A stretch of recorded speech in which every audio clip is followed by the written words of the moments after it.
हर हर महादेव। आप सुन रहे हैं शिव महापुराण कथा भारतीय संस्कृति के माध्यम से। यह हमारा पेज भारतीय संस्कृति, भारतीय कल्चर और हिंदू रीति रिवाजों को बढ़ावा देता है। कृपया हमारे पेज भारतीय संस्कृति को सपोर्ट और बढ़ावा दीजिए। चलिए आप कथा प्रारंभ करते हैं।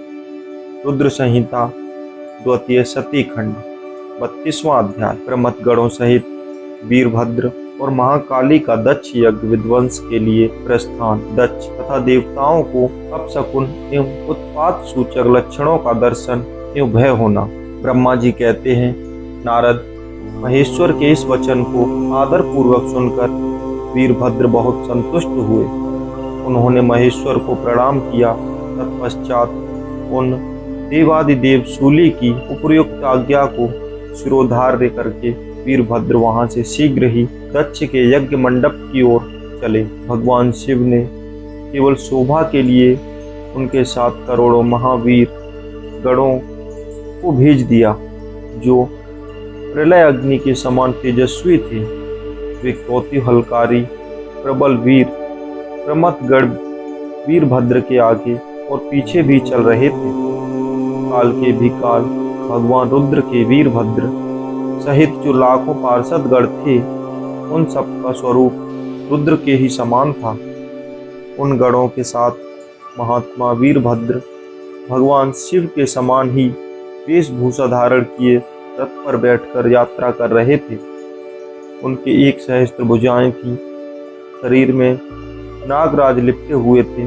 वीरभद्र बड़े प्रबल और भयंकर दिखाई देते थे। उनका रथ बहुत ही विशाल था। उसमें 10,000 सिंह जोते जाते थे, जो प्रयत्न पूर्वक उस रथ को खींचते थे।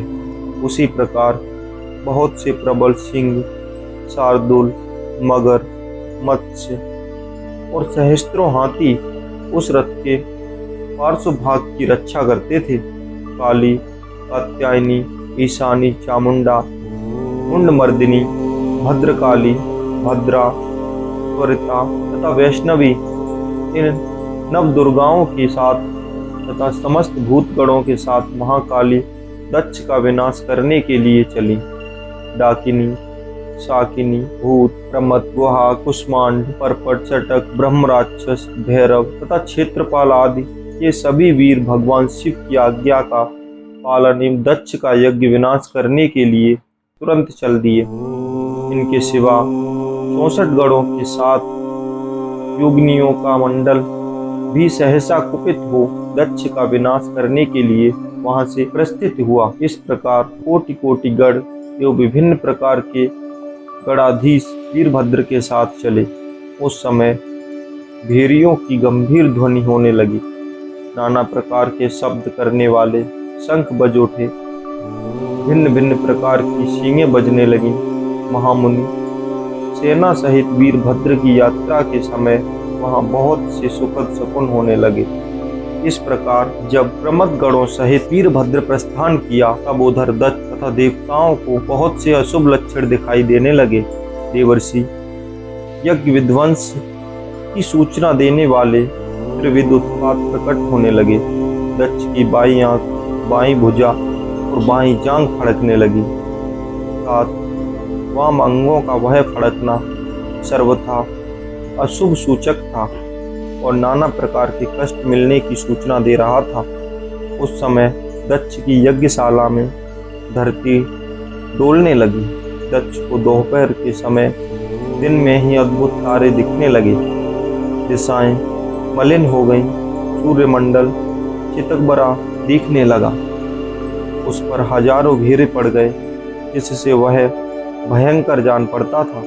बिजली और अग्नि के समान दीप्तिमान तारे टूट टूट कर गिरने लगे तथा और भी बहुत से भयानक अपशगुन होने लगे। इसी बीच में वहां आकाशवाणी प्रकट हुई, जो संपूर्ण देवताओं और विशेषतः दक्ष को अपनी बात सुनाने लगी। आकाशवाणी बोली, ओ दक्ष, आज तेरे जन्म को धिक्कार है। तू महामूढ़ और पापात्मा है। भगवान हर की ओर से आज तुझे महान दुख प्राप्त होगा, जो किसी तरह टल नहीं सकता।